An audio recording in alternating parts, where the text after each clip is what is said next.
Welcome to another video. Today it is the 27th of November, and today I will just be quickly going over the situation around Bakhmut because there have been some changes since the last video over there. Let's get into that. Okay, so I want to just give an accurate situation of the front lines, and so this is my best estimate of what's going on over there. You can see that the Russians have captured Ozaryanivka, this town over here, which is pretty close to the Bakhmut road, which has been heavily contested for a while, and no one side has like fire control of it at the moment. Like, it's very difficult to move around supplies on here. But as the Russians start to expand their sphere of control towards Ozaryanivka, and the fact that they've been able to take over all of the trench fortifications that I talked about yesterday, that I circled, like the one over here and the one over here, which I'm going to zoom in on in a second, they might be able to start utilizing this, although it might take some time before it is out of the range of some of the closer range Ukrainian artillery. So let's look over here at these fortifications. I said it would be difficult for Russia to take over these fortifications, but it seems as if over the past few days they've been advancing in this area and they were able to efficiently take it over. Perhaps the Ukrainians just saw the writing on the wall and they withdrew without much of a fight.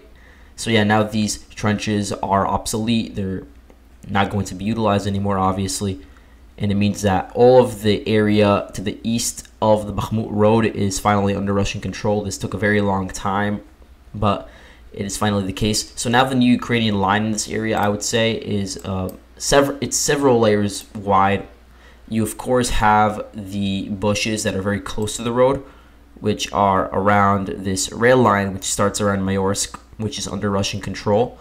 So you have two bush lines that are parallel to the rail line, and then you have the canal that starts very close to Mayorsk, just in between Druzhba and Mayorsk.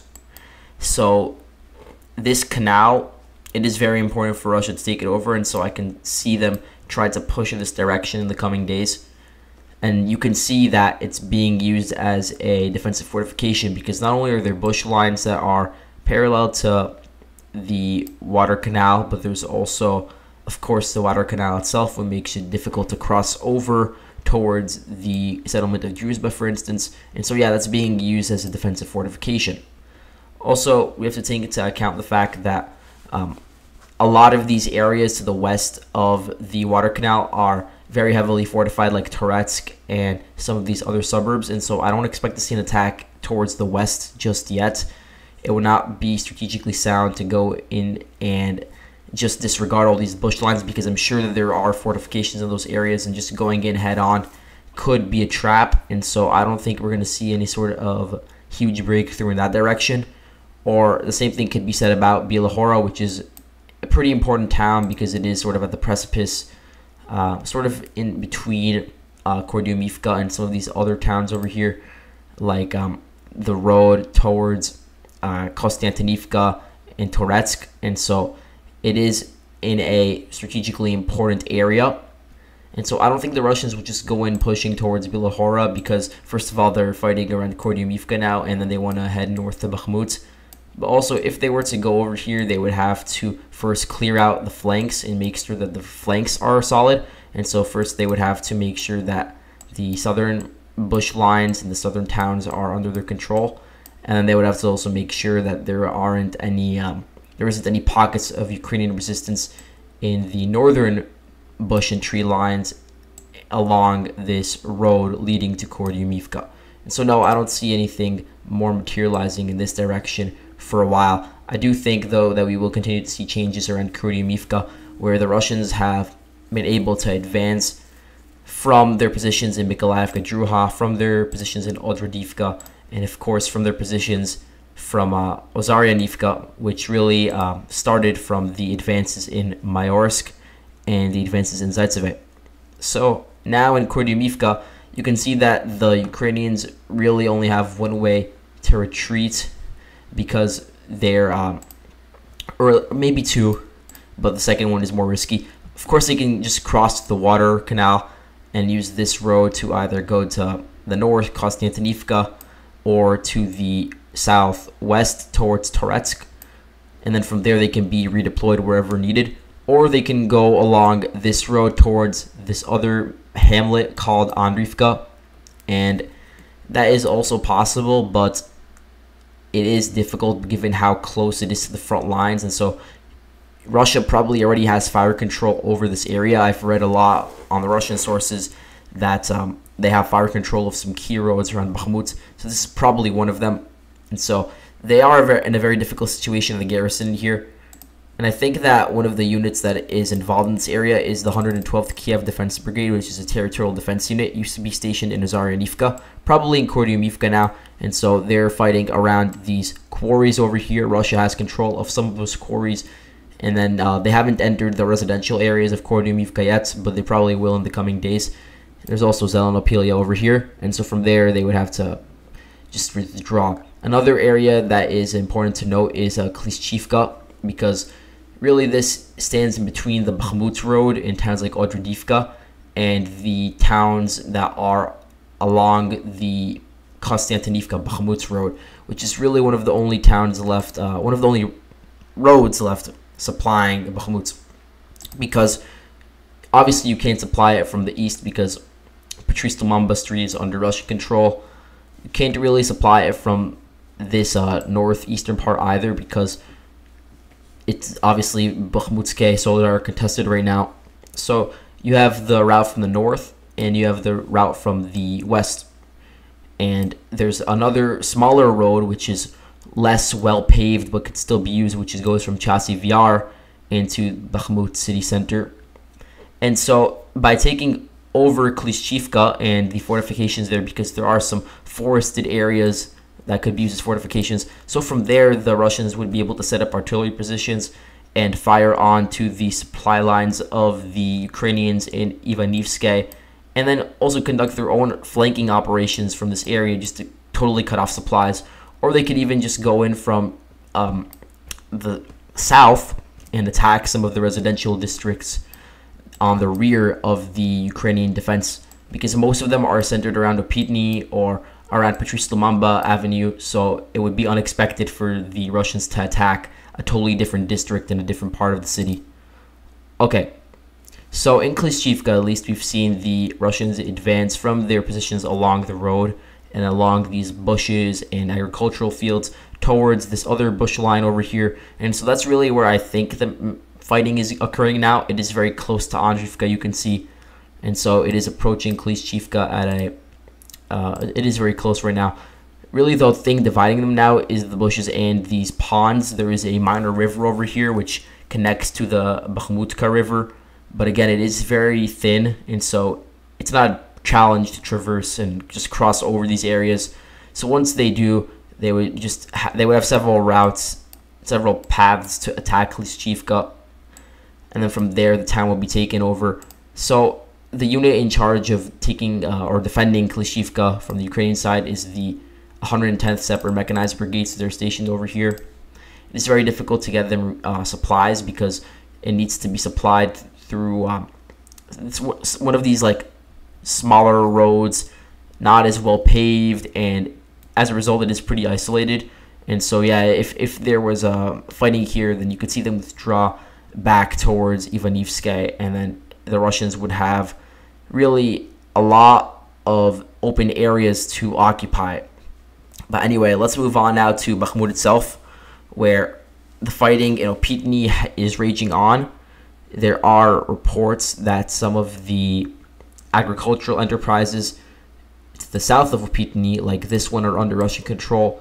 There was actually a geolocated photo which I need to add to the map, which is from this agricultural enterprise over here, which means that they have the Russians have a foothold in the southern part of Opitny, very close to the Bakhmutovka river. But no, they don't have any positions within most of the town.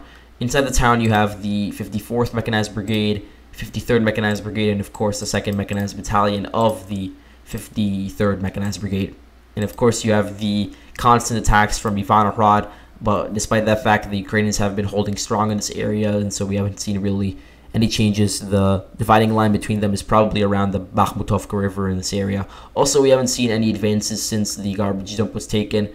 And so it seems as if the 4th Rapid Reaction Brigade and the 93rd Brigade, which is, they think this is the 93rd Mechanized Brigade, yeah, they're holding pretty strong in this area, preventing a breakthrough into the Bakhmutivka district or towards the Bakhmut city center, towards the dam area.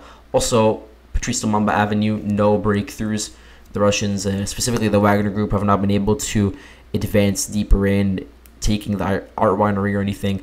They have been able to advance in recent days, as I talked about yesterday, towards Peterhorodny. They took over the gas station, and from there they have control of this key junction. Maybe from there they can use this smaller road to attack the northern parts or the northeastern part of Bakhmut, or just totally circumvent it and attack Peterhorodny, where you also have some Ukrainian fortifications based around the forested areas. But anyway, let's talk about the bigger picture, because in recent days we've heard a lot of rumors about the Ukrainian garrison being encircled. And so, no, that's not true. The Ukrainian positions, although they are very difficult, they are still tenable for the most part. Like, they won't be surrounded in Bakhmut in the near future, given how many reinforcements they have and given the fact that their flanks for the most part are secured. They are the least secured, I would say, in the south around Klishchivka. And so, yeah, that is an issue for Ukraine, as I highlighted. But on the main axis of fighting, they are holding firm. And then to the north, around Soledar, they're also holding pretty firm. So that only leaves room around this highway over here, this open area in between Soledar and Bakhmut, around Peterhorodny, Krasnohora for an attack. So in that case, Krasnohora is pretty fortified. You do have positions in the forests over there. And so, yeah, there could potentially be an issue with that. But for the most part, this line is pretty solid. And also, if Bakhmut were to fall, it wouldn't be the end of the world for Ukraine. Not even in terms of just like the battles, the local battles around Chasiv Yar and Konstantinivka, because they do have so many other secondary and tertiary positions with these rear units, such as the 111th Luhansk Defense Brigade, 26th Artillery Brigade. You have the, I think it is 77th or 30th Mechanized Brigade in Chasiv Yar. So these units are all stationed on the rear, and so if there was some sort of breakthrough, they would be able to quickly be sent in to stop any sort of major breakthroughs from occurring. So yeah, even if Bakhmut falls, sure, it would be a blow because it is a key hub of like different roads and logistics. And so from there, the Russians would probably be able to advance north towards Seversk. Even then, the main line of defense for the Ukrainians is, of course, around Slavyansk, Kramatorsk. And so attacking from there will be much harder. Attacking Konstantinivka or Toretsk will also be very difficult. And so the Ukrainians, the reason why they're staying in Bakhmut is probably not just from a morale perspective, but also in order to tie down Russian troops. So that's why they're sending in a lot of their own forces into this area as well, just to make sure that the line is static for as long as possible as they build up defenses in other parts of Donbass. But this comes at a cost, undoubtedly. We've seen a lot of news recently about Russia ramping up their artillery strikes, and they do 100% have the advantage in terms of artillery. They can fire much more shells than the Ukrainians, basically on every front, but especially on the Bakhmut front, and they're just doing it nonstop. Locals report that the shelling has only increased in recent days, and the Ukrainians are trying to keep up, but really it is difficult because they don't have as much, and the shells that they do have are coming in from the west, from like NATO, specifically America. And so if those arms shipments are ever cut off, or there are less of them, then really they'd run out pretty quickly of artillery shells. And so that's an issue that the Ukrainians are facing now that they need to somehow deal with. And so, yeah, for the most part, it is attritional at this point, just non-stop artillery duels. And a lot of Ukrainians' casualties have been incurred in the past few days. There are reports from journalists on the ground, Ukrainian journalists, about the situation. So for instance, you have Victoria Khamaza, and she says that about 500 Ukrainian troops and civilians were injured and taken into the local Bakhmut hospitals in the past 2 days. And so, yeah, that is a pretty large number. It is very similar to the urban fighting that we saw in Mariupol, Izium, Liman, Severodonetsk, Lysychansk, but now on a larger scale because of how large Bakhmut is. Sort of not as large as Mariupol, but probably around the same size as Severodonetsk and Lysychansk. And so, in addition, you have a New York Times article, which is very interesting. I'll actually link it in the description because it does give some good insight into the Ukrainian side of things in Bakhmut. And it says that on Thursday, November 24th, the local Bakhmut hospitals treated 240 injuries. And so a lot of these are from Ukrainian troops, not just civilians. And it's not just like wounds from shrapnel or from gunshots. It's also a lot of people suffering from the effects of the horrible weather conditions or just the living conditions in the trenches in general. And so that's also an issue. But yeah, I just want to hope that this gave some clarity about the situation, and we will be keeping an eye out for this area because undoubtedly the fighting here is the most heated out of any other sector. So yeah, thank you all for watching.